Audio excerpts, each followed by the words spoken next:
Hi everyone, and welcome to the graduation of the Kaplan College Preps class of 2010. I wish I was there with you in person to shake the hands and see the faces of the voices I've spoken to for the last year and a half, but I'm speaking with you today from New York. First, I'd like to congratulate my classmates. If you all are anything like me, graduation was always far, far away, something for the older kids, and yet today is our day. I wish I could say that this is a day of culminating our memories together and the years we've grown together. But for the most part, this is the first time you're seeing my face or even hearing my name. So instead, let today be a celebration of where we all have been, what our futures hold, and the people that have made it possible.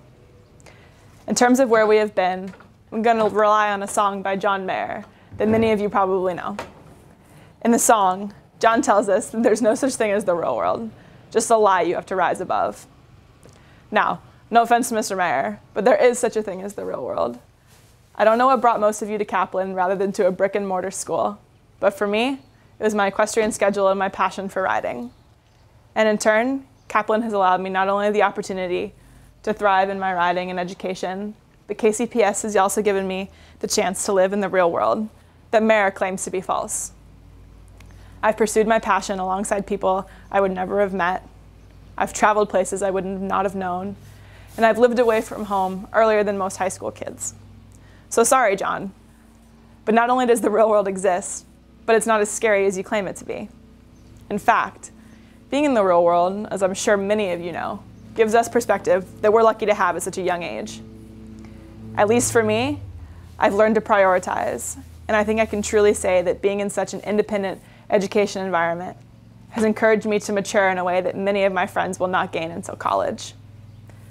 The next thing I'm going to share with you is something I admit I probably won't fully grasp for another 25 years, but every time I read over it, it makes me thoughtful about the world I'm going to live in and the person I want to be. At this time of transition in our lives, I think we can all relate to that. I first read John Gardner's thoughts on the wall in my dad's office, where they've hung for as long as I can remember. Listen to this. The things you learn in maturity aren't simple things such as acquiring information and skills. You learn not to engage in self-destructive behavior. You learn not to burn up energy and anxiety. You discover how to manage your tensions. You learn that self-pity and resentment are among the most toxic of drugs. You find that the world loves talent but pays off on character. You come to understand that most people are neither for you nor against you. They're thinking about themselves. You learn that no matter how hard you try to please, some people in this world are not going to love you. A lesson that is at first troubling, but then really quite relaxing. John Gardner. I'm sure that some of these points will mean more to me as I grow, but for now, I'll talk about the ones I can already lend life experience to. Right away, the first point's true for me. The things that you learn in maturity aren't simple things, such as acquiring information and skills. No offense, teachers.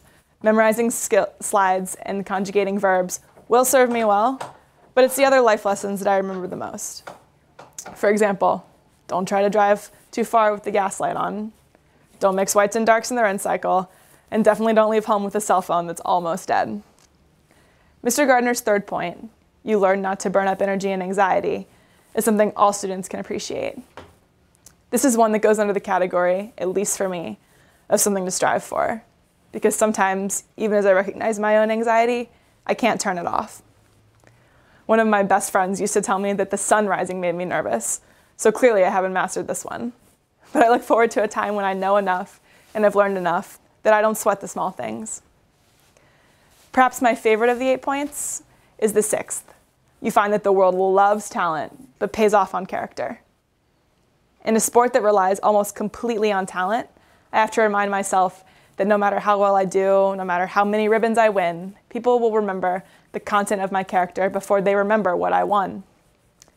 This year, and in our high school years, we have seen some of the greatest examples of incredible talent that tarnish their images with poor decisions.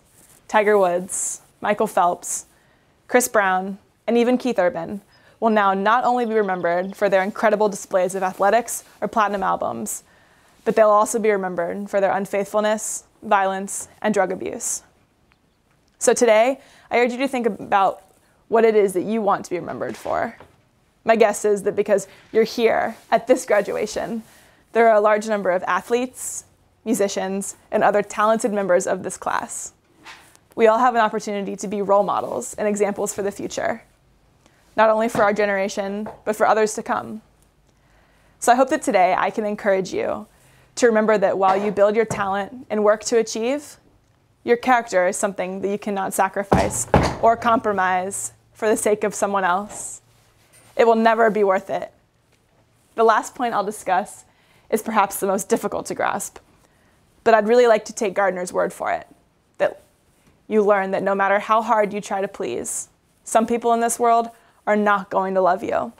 A lesson that is at first troubling and then really quite relaxing. I don't know about you guys, but I want people to like me. But it's also true that I've already spent way too much time worrying if I was good enough for a certain crowd or if I was earning someone else's approval, and it is tiring. I think that this point, more than any of the others, is important to remember with respect to the people who are in our lives. The people who have encouraged us, supported and loved us, and truly care for us will appreciate us for who we are. And those are the people that we hang on to, because they will always be there in the years to come. These friends, parents, teachers, trainers, teammates, and colleagues are the people that make the difference in our lives, and it's a privilege to be a true friend to them in return. So the future may seem scary, but remember, the real world is not an obstacle, but an amazing opportunity. May today be the start of the rest of our journeys, and as we go in separate directions, remember this great institution that's given us the opportunity to come together from different walks of life, to follow our passions, and develop into the people we are now and also wish to become.